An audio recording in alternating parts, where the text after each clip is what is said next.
I'm a product of public schools, so I think it's important for people to understand what's happening in their public schools.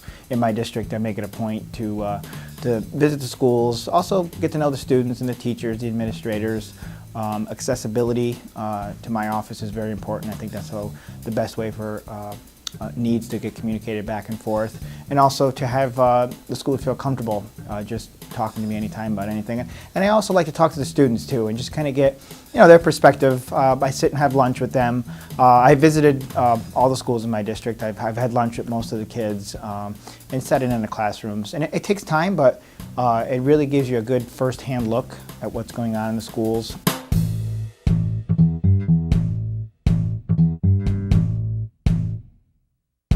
I want to see investment in our kids' future, and our kids really can't wait for state aid to be tied to other conditions. They need that state aid now, these schools, because it's really the kids that we're talking about. So when you're putting conditions on money that's going to go towards investing in their future, it's really taking away from the community.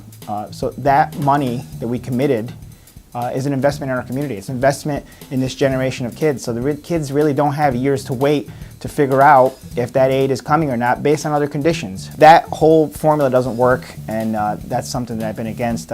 Something that since the budget came through this year, something that I voted against because I didn't want to see that state aid tied to any teacher evaluations. And now with this bill, what we're doing is we're giving them more time to come up with an evaluation system that makes sense.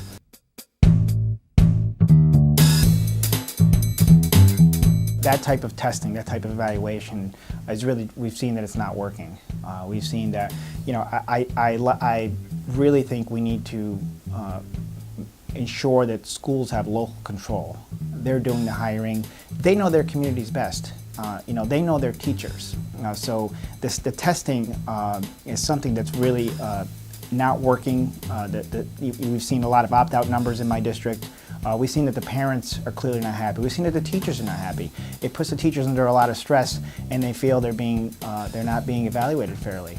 That's something that I think we should take away, and we should allow each community to have their own system in place. And that's the whole idea behind giving the schools more time to come up with their own evaluation systems, come up with their own way of they hire teachers, they know the teachers best, they're part of the community, they're there every day, and I think that local control is really going to come into play. And I think that the standardized testing is really something we need to scale back at this point.